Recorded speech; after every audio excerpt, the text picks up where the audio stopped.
Olá, irmãos. Aqui é o professor Marlon Meira para a gente começar mais uma aula da nossa Escola Bíblica Dominical, Panorama da História da Igreja.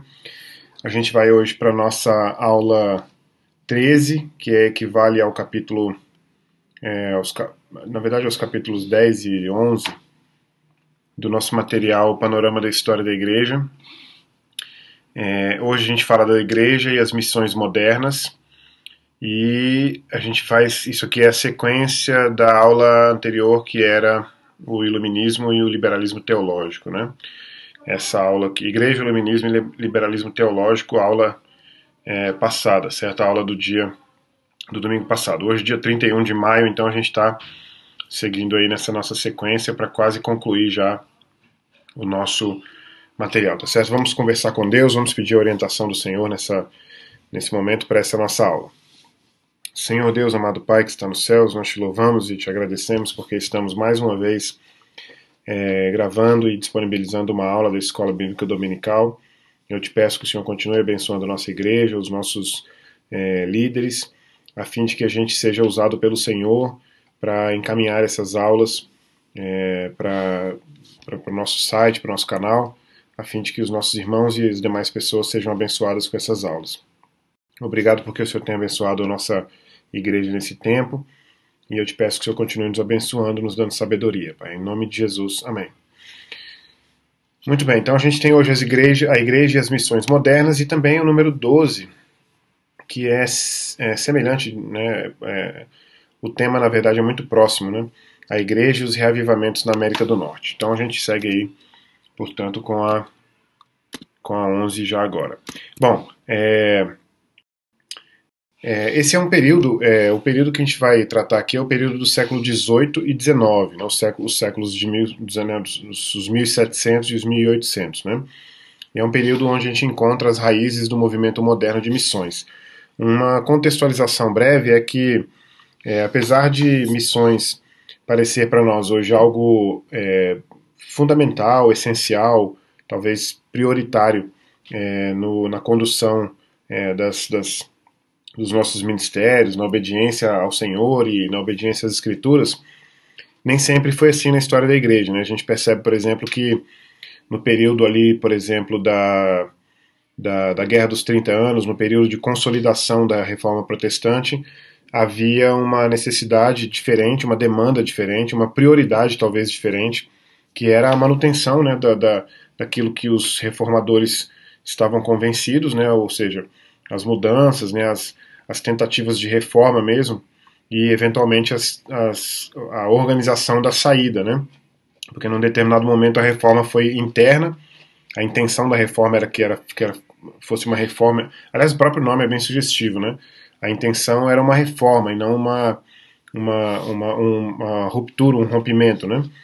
Então, por causa disso, houve um período que a gente pode colocar aí pelo menos de 200 anos, os anos, né, o século XVI e o século XVII, em que as missões, né, o movimento missionário, vamos dizer assim, deixou de ser fundamental, ou mais, quer dizer, não deixou de ser fundamental, mas deixou de ser o mais importante.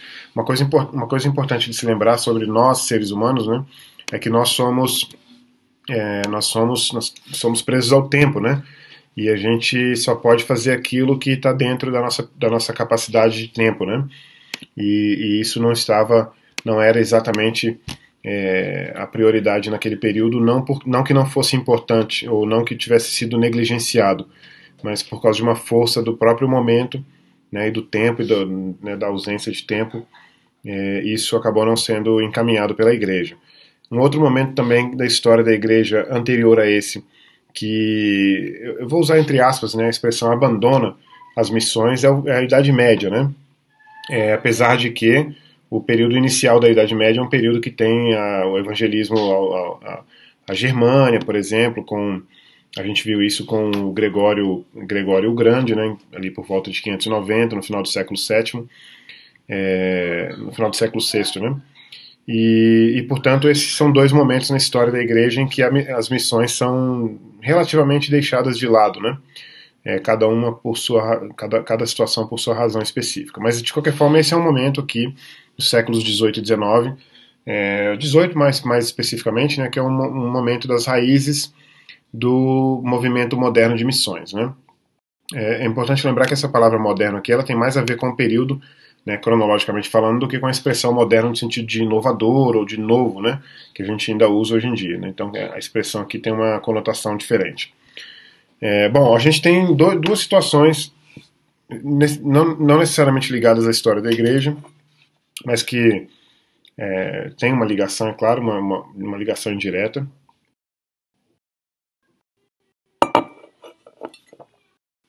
Que são os grandes descobrimentos, o período das grandes navegações e, portanto, dos grandes descobrimentos. O Brasil vai ser descoberto nesse período, e o neocolonialismo também. É claro que os grandes descobrimentos começam no final do século XV, né, por volta de 1400, e a América, por exemplo, é descoberta em 1490.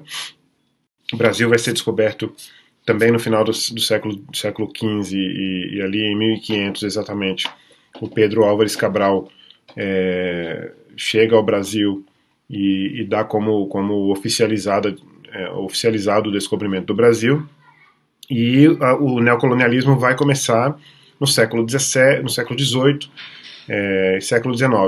Vai ser um movimento de 250, 300 anos depois. Mas isso aqui tudo é um contexto, inclusive vem até em ordem cronológica aqui, um contexto para esse período do século XVIII, que é o período das grandes missões, o período das raízes do movimento missionário moderno. Né?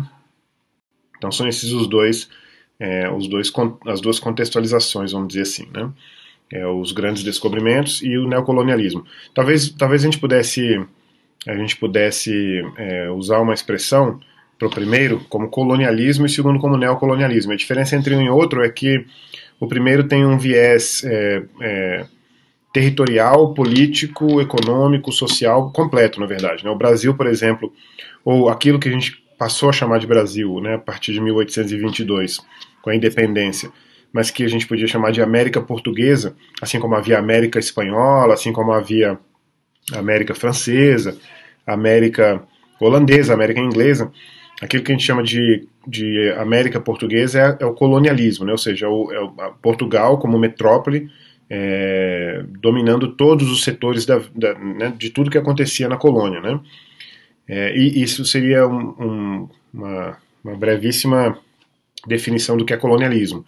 E o neocolonialismo, em comparação, em contrapartida, seria um período de domínio não necessariamente territorial e político, porque havia uma certa medida de liberdade política. Inclusive, é possível considerar... eu não acho que seja necessário considerar, por exemplo, a América Latina como tendo sido neocolonizada, vamos dizer assim, depois das independências, mas alguns historiadores consideram que o neocolonialismo avançou em todos os continentes, inclusive na América do Sul, mesmo depois das independências. Né? As independências na América do Sul começam no final do século XIX e no início do século XX, né? Aliás, do século XVII, no final do século XVII e início do século XIX.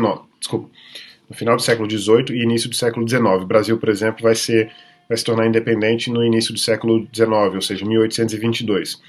Mas mesmo assim, após esses períodos de independência, após esse processo de independência da América, a gente teria, segundo alguns historiadores, um processo de neocolonialismo na América. Eu prefiro considerar o neocolonialismo, pelo menos a partir de um conceito mais clássico, como sendo o neocolonialismo europeu na Ásia e na África, né? No continente asiático e no continente africano, que há um poder, uma certa medida de domínio, né? De domínio não, de liberdade, de independência política e territorial dos países, mas há uma forte dependência,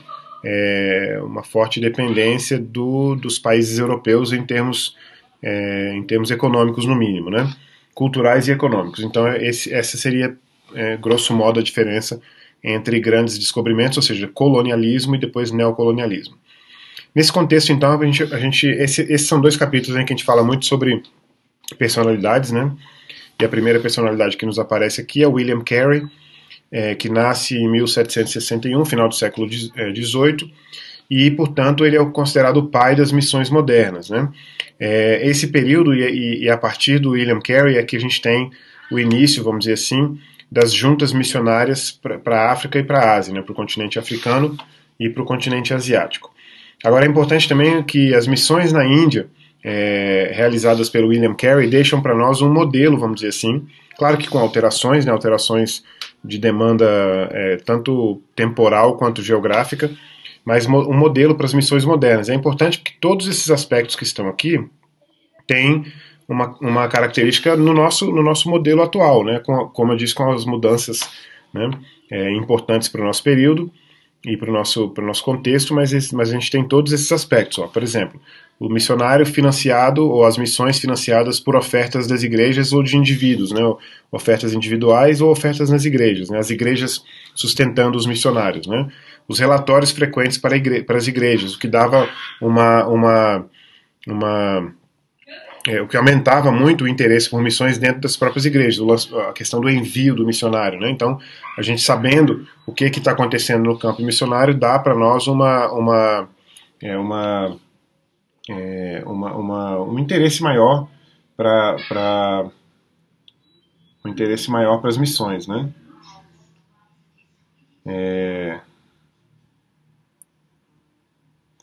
Esse é um aspecto importante. Outra questão também relacionada à tradução da Bíblia para a língua local. Em muitos casos, o Evangelho é levado para lugares onde não há uma tradução da língua local e, portanto, esses missionários fazem esse trabalho, essa atividade. Outro aspecto também que é fundamental como modelo é a plantação de igrejas, os serviços médicos e educacionais, ou seja, o envio, por exemplo, de missionários que são médicos, dentistas, né, são da área de saúde, e também a questão educacional, ensinando crianças, por exemplo, que não sabem ler e escrever, a serem alfabetizadas e assim por diante. Né? Ou seja, tem um alcance cultural e também social. Por exemplo, esse alcance cultural e social também tem a ver com questões históricas dos países. Por exemplo, na Índia, a mulher era eu não sei se exatamente enterrada ou cremada, mas a mulher era enterrada junto com o marido, ou seja, quando o marido morria, a viúva era enterrada junto com o marido para prestar o serviço ao marido depois da morte. Né? Isso acaba, inclusive, com William Carey. William Carey é um dos responsáveis pelo início, o início do fim disso, né, dessa cultura, que tirava a vida de mulheres inocentes porque acreditava-se que a mulher continuaria servindo ao marido na posteridade. Né? Então é um dos exemplos, inclusive, de como que o cristianismo, que é acusado de patriarcal, né, que é acusado de machista por alguns setores mais extremos, principalmente da esquerda, uma prova, uma demonstração de que o cristianismo, pelo contrário, tem um interesse, um viés muito mais humanitário e humanista nesse sentido, no sentido de libertação das pessoas integralmente, vamos dizer assim, do que essas acusações acabam dizendo ou colocando, né? As missões nos primórdios dos Estados Unidos, inclusive o próximo capítulo desse livro, logo mais, é muito, muito mais voltado para isso, né? Então, mais uma vez, os primórdios das juntas missionárias, principalmente no período da Guerra Civil Americana. A gente sempre tem notícias, né, de juntas, a gente tem no Brasil, obviamente, por influência americana e europeia, a gente tem as juntas missionárias, né? E essas juntas missionárias eram algo são algo criado nesse período, nesse contexto, né? A gente tem aí o exemplo de James Hudson Taylor, que prega ou que atua no final do século XIX e o início do século XX, aqui, em 1905, com a missão para o interior da China, esse MIA, né, MC, aliás, tem o MIA, que é o Missões para o Interior da África, como modelo também para outras agências missionárias. Eu não quis repetir aqui, mas o modelo é semelhante, em vários aspectos, ao modelo do William Carey lá em cima, mas esse modelo de o que é uma agência missionária, o que faz, como faz, quais são seus objetivos, né, quais são os seus métodos e assim por diante. Né? Então é nesse período que a gente tem o início desses movimentos, né, desses modelos. Além disso, a contribuição das missões modernas, em termos de... isso aqui é como se fosse uma espécie de conclusão, vamos dizer assim. Né?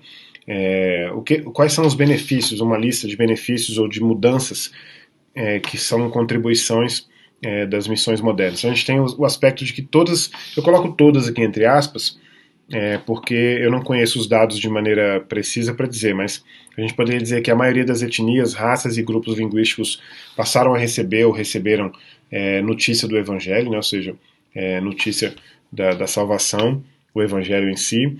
Igrejas nacionais e locais ao redor do mundo, isso que é importante separar, porque a gente tinha as igrejas nacionais no período da Reforma, e depois a gente passou a ter igrejas locais, né? Esse aspecto das igrejas locais tem aquele envolvimento, tem aquela relação direta com a igreja, quando a gente fala em igreja local, a gente está falando da igreja onde você frequenta, né? Não um nome, por exemplo. Eu sou da igreja, quando você fala assim, eu sou da igreja anglicana, você não disse exatamente para onde você vai, né? Quando eu falo sobre a Igreja Batista Central de Taguatinga, então eu estou falando da minha igreja local. Então essa percepção da igreja local, que hoje é fundamental para nós, que parece que sempre foi assim, não foi sempre assim, né? Então a gente tem, nesse período, uma das contribuições das missões modernas é essa perspectiva de igreja local, né? A igreja onde eu sirvo de fato, onde eu frequento nos domingos e sirvo com os meus talentos, no meu ministério. A Igreja Católica também tem muito isso, né? Ah, você é católico? Sim. Se você não pergunta, a pessoa normalmente não diz, eu sou da paróquia tal, né? Ou seja, eu sou da igreja local tal, né? Sou da paróquia de São Pedro, por exemplo. Então é interessante essa noção, né, de igreja local. A proliferação também de agências missionárias, como a gente viu agora há pouco. E aqui já é importante a terminologia, né? Não apenas o início dessas agências missionárias, mas ao final desse período a gente pode considerar a proliferação, ou seja, agências missionárias atuando em praticamente todo o mundo e agências missionárias já sendo montadas ou fundadas em praticamente toda a Europa, Europa Ocidental especificamente, e os Estados Unidos, né? Implicações culturais, éticas e sociais, como aquelas que a gente mencionou agora há pouco, a questão, por exemplo, de envolvimento na organização social, ética e moral das regiões alcançadas pelo Evangelho. Agências missionárias também como agentes de saúde, como a gente colocou agora há pouco. Até hoje isso acontece com muita frequência, a gente tem no Brasil mesmo, para não ter que dizer que isso acontece em outros lugares, como o continente africano, que é óbvio que acontece, mas no Brasil mesmo a gente tem situações em que o Estado não consegue alcançar, por exemplo, uma região com a saúde, né, saúde gratuita, saúde universal, e os cristãos evangélicos, falando dos evangélicos porque é o que eu conheço, né, os católicos com certeza fazem a mesma coisa, mas os cristãos, portanto, os missionários, portanto, avançam nessas regiões ribeirinhas, por exemplo, mais remotas, né, e inclusive, se não me engano, a Junta de Missões nacionais é que tem um barco, acho que é um barco que é um dentista, né, um consultório de dentista, né, consultório de odontologia. Então são essas abrangências também.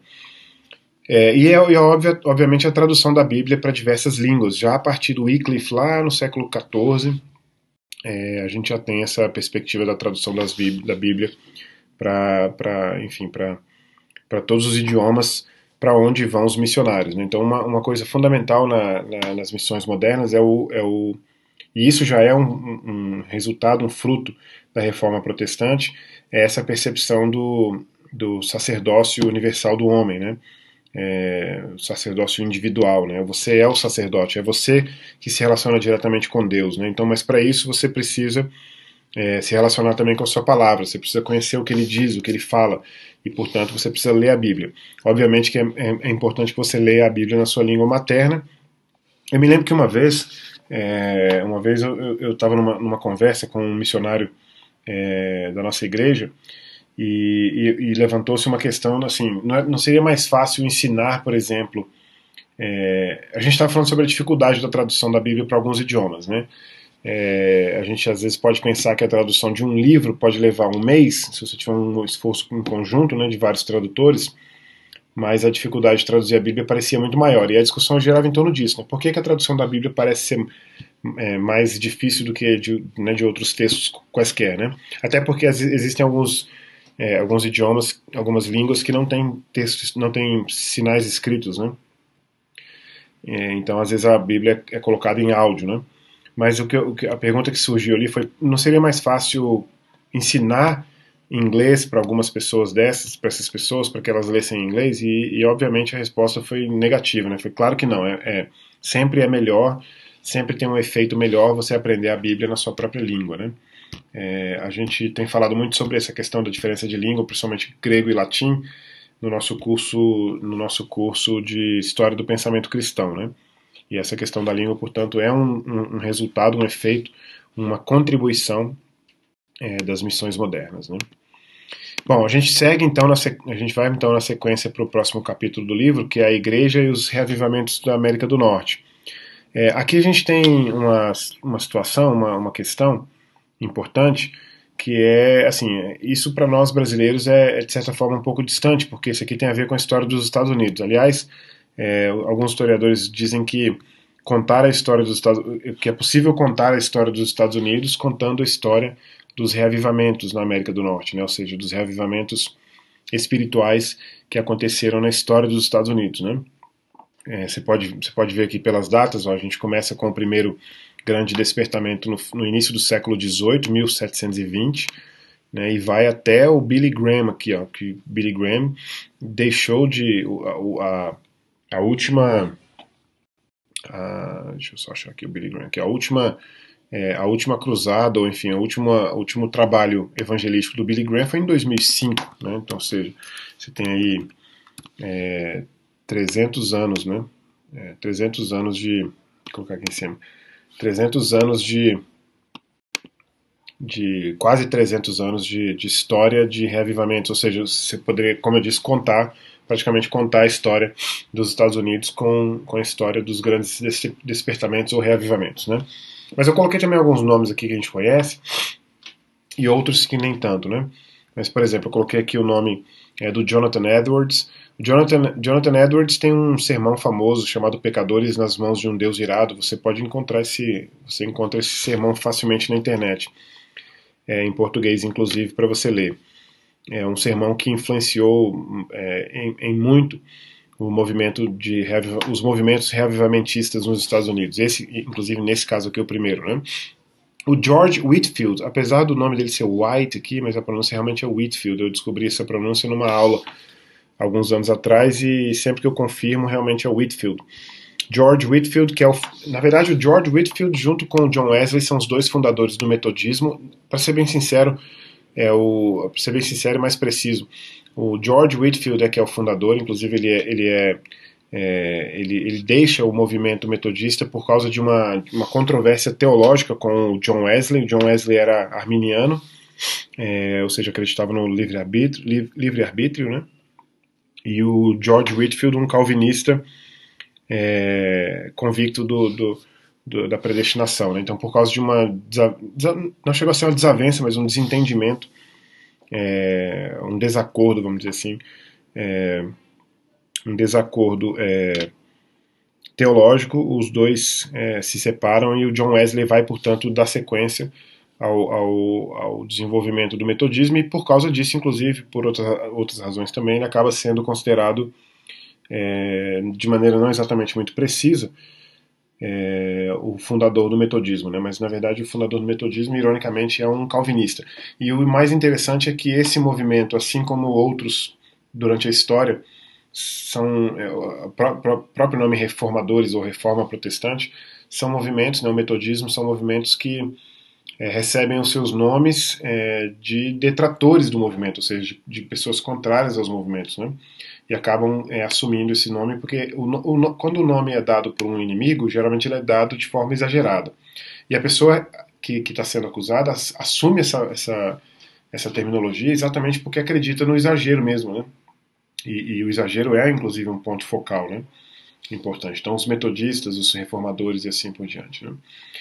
Tem outro movimento aqui na frente, que é o movimento das novas medidas. As novas medidas também essa expressão novas medidas no Charles Finney é também uma expressão dada pelos seus detratores, né, pelos seus inimigos, vamos dizer assim. Não sei se eu posso dizer exatamente inimigos, mas os contrários aos seus movimentos, né? E mesmo assim são adquiridos pelos próprios acusados, vamos dizer assim, né? Esses dois nomes aqui são importantes para nós batistas, porque o Shubal Stearns e o David Marshall vão ser as duas figuras, as duas personalidades, os dois batistas responsáveis pelo avanço dos batistas no sul dos Estados Unidos. Talvez você já tenha ouvido falar na expressão cinturão. Agora deixa eu ver se eu me lembro como é que é essa expressão. Cinturão batista, Baptist Belt, né? Cinturão Baptist Belt. O nome é Belt em inglês. Eu esqueci agora. Cinturão evangélico, cinturão batista. Vou colocar cinturão batista aqui, mas eu não tenho certeza se esse é o nome. Mas esse é um nome dado para cinturão do sul, enfim.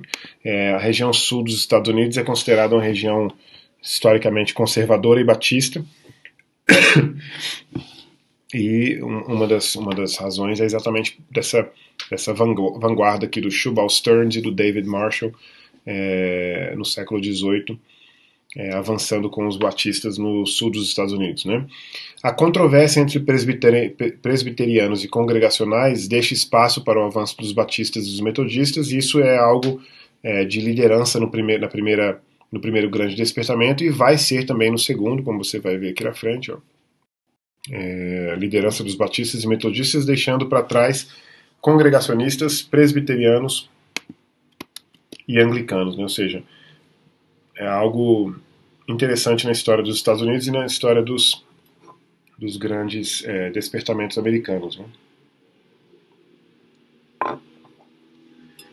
Há também uma mudança de paradigma, ou seja, deixa-se de ter legitimidade apenas nos clérigos cultos para a legitimidade passar também para os ministros itinerantes, né? O missionário, o ministro mesmo que vai ali no campo, de fazenda em fazenda, né? De região em região, pregando o evangelho de forma simples. Alguns fazendeiros, inclusive, que eram fazendeiros durante a semana e pastores evangélicos no fim de semana, e que pregavam, portanto, nas suas regiões ali, nas suas igrejas locais, né? E aí essa legitimidade que antigamente estava mais nos clérigos cultos, o próprio Wesley, o próprio Whitefield, né?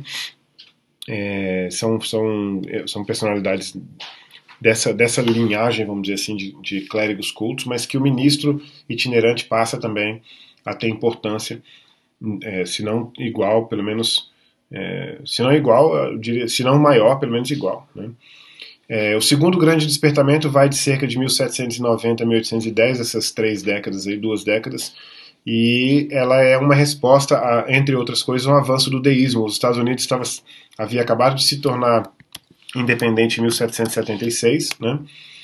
E uma das características da independência nos Estados Unidos é o deísmo inglês, já que também uma das características da independência nos Estados Unidos são os textos políticos, filosóficos dos pensadores como John Locke, por exemplo, ingleses, que influenciaram política e filosoficamente a independência dos Estados Unidos, mas acabaram trazendo também, os americanos acabaram trazendo também o conceito de deísmo, né? E esse deísmo esfriou espiritualmente o país, dando, portanto, a necessidade, entre aspas, necessidade não, é uma demanda, né? Por um grande despertamento, que acontece, portanto, nessa última década do século XVIII e na primeira década do século XIX, né? O James McGrady vai ser uma das figuras mais importantes, e ele vai insistir em jejuns e orações especificamente em favor de um despertamento, isso é interessante, né? E também naquilo que ficou chamado depois de reuniões de campo, field meetings, né? Se eu não me engano o nome é esse em inglês. E essas reuniões de campo eram reuniões que procuravam aquilo que a gente pode, eu coloquei entre aspas aqui, a marcha para o oeste.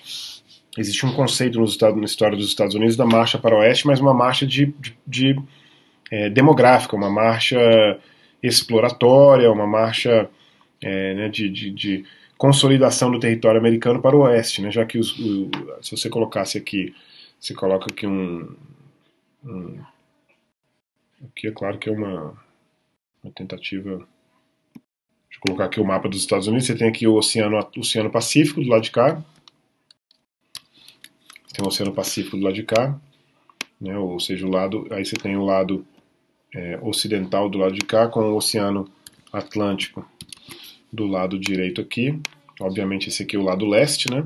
Então você tem aí o leste e o oeste. E os Estados Unidos haviam sido colonizados, iniciando aqui pelas 13 colônias aqui no nordeste dos Estados Unidos, norte e nordeste. Aliás, norte e nordeste não, no lado leste dos Estados Unidos, porque avança um pouco para o sul também.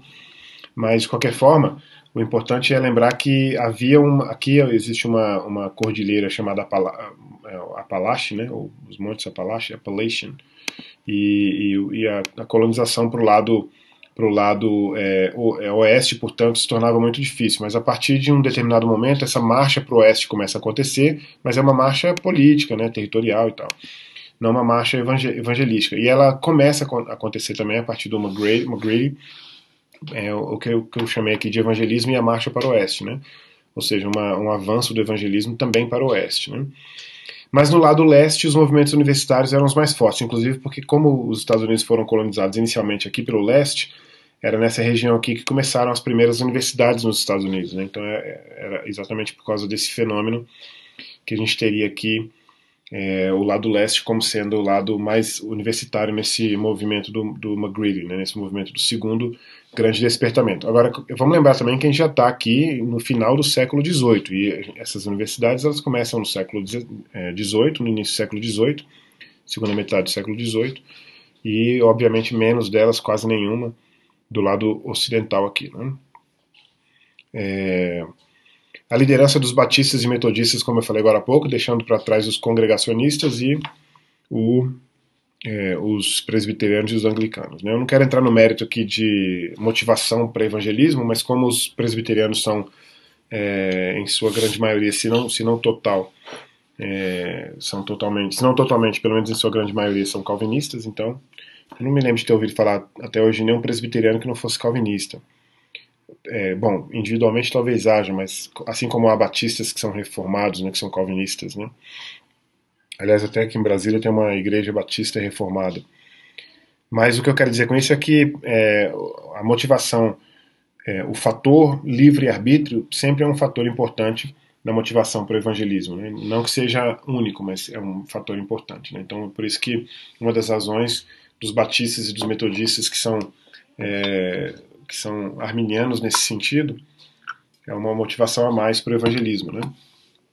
Mas há uma mudança de horizonte teológico importante do calvinismo para o arminianismo. Então isso é fundamental. Inclusive eu não queria usar a expressão aqui, mas o próprio livro nosso usa. Esse período poderia ser considerado, eu estou citando entre aspas o nosso autor ali, o Ekman, acho que é David, né? Para dizer que ele usa uma expressão que é a marcha fúnebre do calvinismo nos Estados Unidos, é esse segundo reavivamento, né?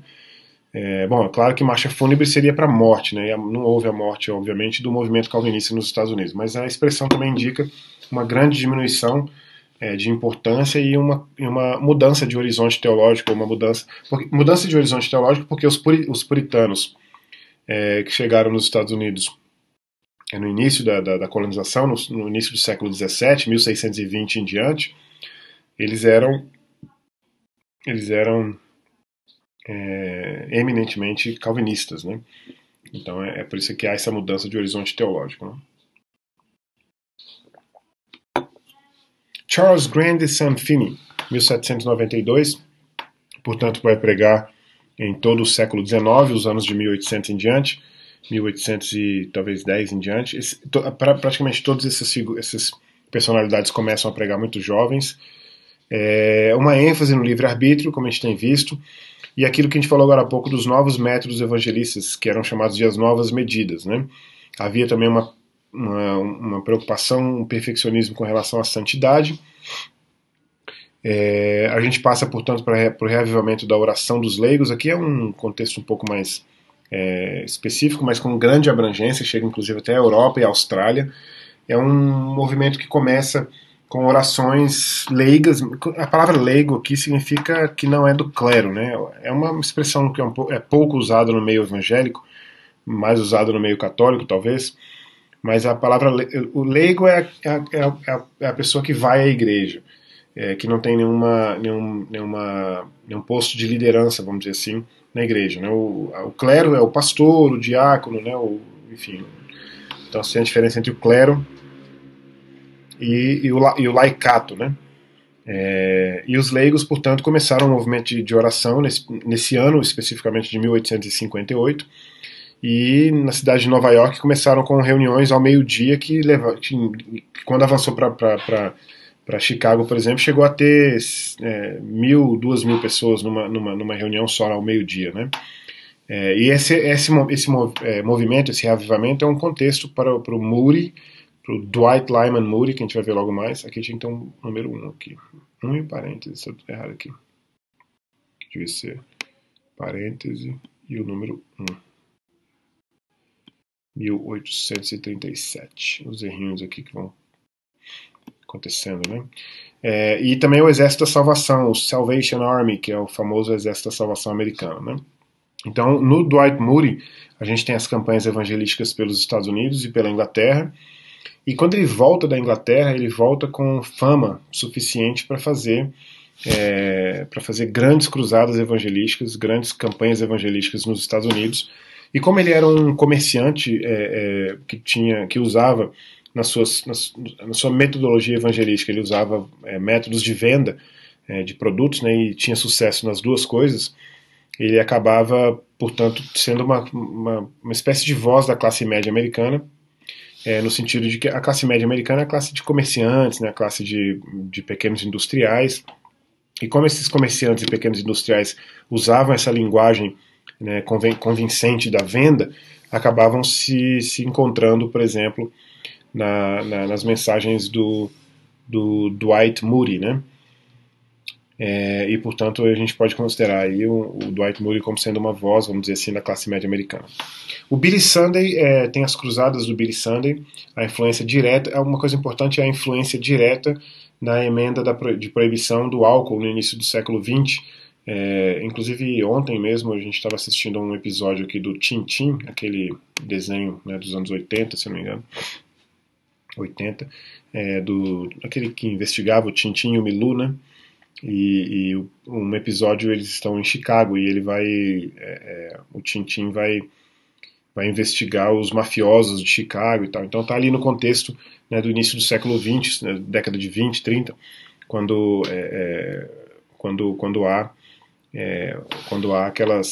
aquela lei a lei seca, né, contra o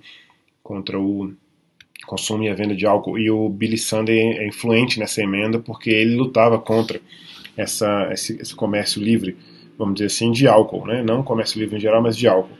Então ele está nesse contexto, né? Além disso, ele também está no contexto de envolvimento do patriotismo durante a Primeira Guerra Mundial, aqui também devia ser um G maiúsculo, Primeira Guerra Mundial, e mesma coisa também vai acontecer com o Billy Graham lá na frente, só que no contexto da Guerra Fria e da Segunda Guerra Mundial, né? Então aí a gente entra aqui no Billy Graham, que morreu no ano passado, retrasado, né? No ano retrasado. Ele não chegou a completar 100 anos porque ele morreu meses antes, mas se você colocar a data redonda aqui, ó, de 1918 a 2018. Inclusive há poucos dias atrás eu assisti a um dos últimos vídeos dele na sua casa e assisti inclusive a cerimônia cerimônia fúnebre, inclusive com a presença do presidente Donald Trump.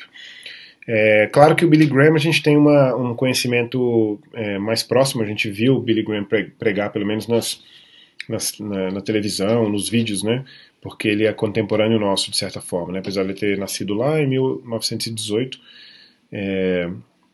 todos nós que estamos aqui assistindo essa aula, a maioria de nós com certeza já viu alguma pregação do Billy Graham. Se não viu, coloca lá na internet, é muito interessante o jeito que fala, né? Uma forma muito convincente, uma forma muito interessante de falar, que é inclusive característica de praticamente todos esses evangelistas, né, principalmente do século XX, né?